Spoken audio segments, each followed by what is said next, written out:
Hey everyone, it's Ricky's Rockin' Reviews and we're due for a haul video, so let's get started. Take a sip of coffee. And let's let the fun begin. Now all of these came from a little bookstore, either from the little bookstore in the libraries or from an antique store. In this case, this is the antique store find. This is Herman Melville's Moby Dick. And this is a really beautiful edition. This is the Pebbles Classic Library Edition. I did not find the year in here, but based on the way the pages looked and just the way it feels and the way it smells, I would have to guess probably from the 80s. So that's really cool.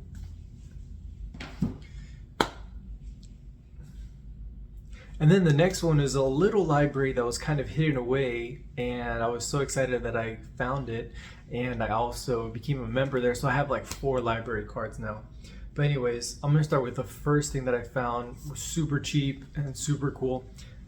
J.J.R. Tolkien's The Silmarillion in almost perfect condition. This like mass paperback from, let's see what year.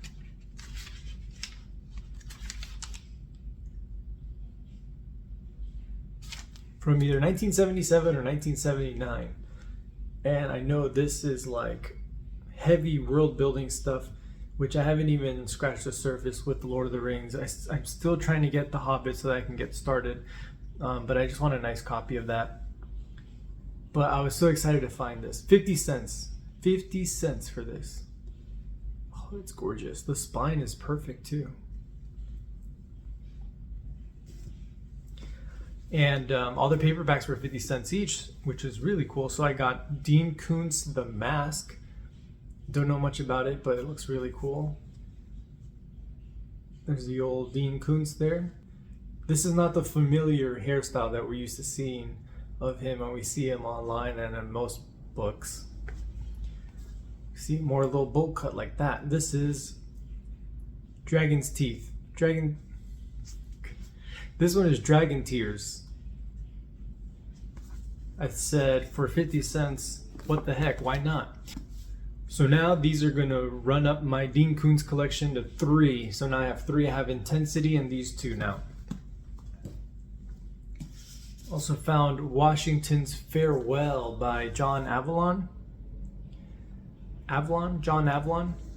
And this is about his speech and how we can interpret what he was saying back then and apply it to today, and how everything that he was saying in his farewell address, his famous, very famous farewell address, rings true through all of time since then. So that's really interesting. I love history, and I'm probably gonna pair this with Ron Chernow's biography of him, which I have, I just need to get to it.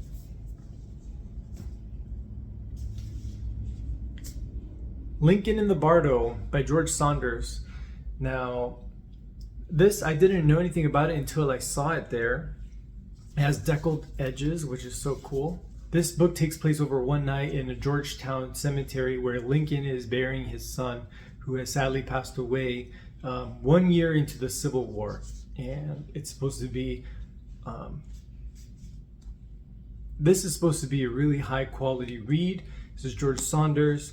And I'm really excited to get into there and see like what he was able to do with his imagination in this historical fiction type story. It's really interesting, especially that it takes place in one night.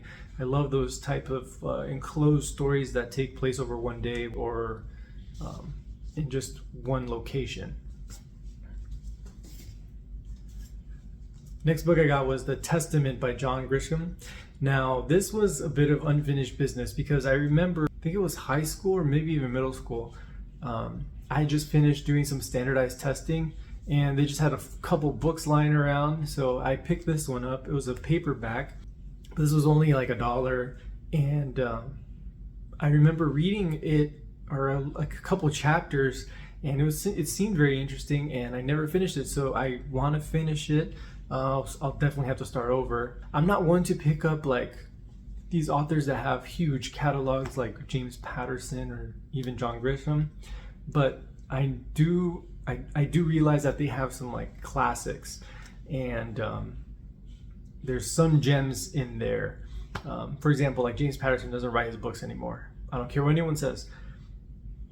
But this one I am attached to. I have history with this one, so I can't wait to read this. I ended up getting the Book of Mormon. This is like a really nice hardcover edition. And I'm not Mormon, but I like the pictures in here. It has like some illustrations or artwork. And I saw this, there's this author I follow on Instagram called Ellis Eden. And her name is Ellis Eden. And she talks about this thing that she does, that she practices as a writer, called bibliomancy, where she opens up a bunch of books and she'll write some lines down, and then she'll try to find different translations or look at the root words of things and then try to kind of scramble things around. I think that's kind of how the process works. But I was flipping through and I saw some really interesting lines.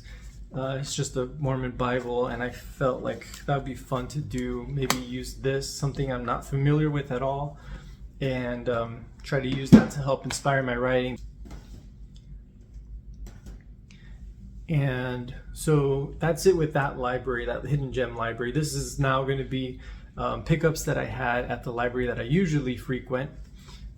So this first one is a really cool little book.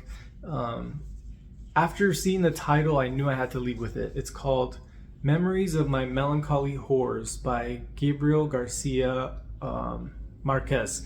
And he wrote 100 Years of Solitude, which I haven't read at all. So this is an interesting place to start with him. This is later on in his life. It's about a 90-year-old man, and he is kind of recounting his life as I guess I could say a sex addict, and he just relates different portions of his life, and he's relating different portions of his life through the sexual encounters that he's had before, and it's just a really interesting lens to see everything through. I just turned 30, which is not very old, but I have been thinking about age way more than I have in the past, and he's just reflecting on his age here a lot, and I'm about halfway through, so I'll be reviewing this one soon.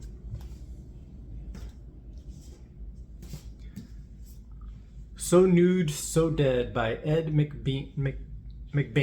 Ed McBain. I collect the hard case crime books. I just love the covers. I just love the way they look, and I like these like noir crime stories, so this was a no-brainer. Herman Melville collection is coming up. I mean, my Herman Melville collection is growing. I also got White Jacket. This is a really nice edition. This was printed in the USA, it says. And let's see, what year did this get printed? This was written like in the 1850s. Yeah, 1850, but this is a 1996 edition. It's really, really nice. I just flipped around through it, and I really like the writing, and it's just about some guys on Navy vessels and stuff like that. So very man's man book. It would be interesting to read this and compare it to Moby Dick. And I also got Song of Solomon by Toni Morrison. This is supposed to be a true work of genius, and I'm really excited to read Toni Morrison for the first time. That's all I can say about it, really. And it's just a really nice copy. Can't wait to get into that. But anyways, that's my haul over these last couple weeks. I still have my birthday haul video to do, which were books that I went and sought myself online or at Barnes & Noble. So look forward to that one. Like and subscribe, comment on any of these books if you've read any of them, or if there's anything I should be looking out for when I go visit other bookstores. Thanks.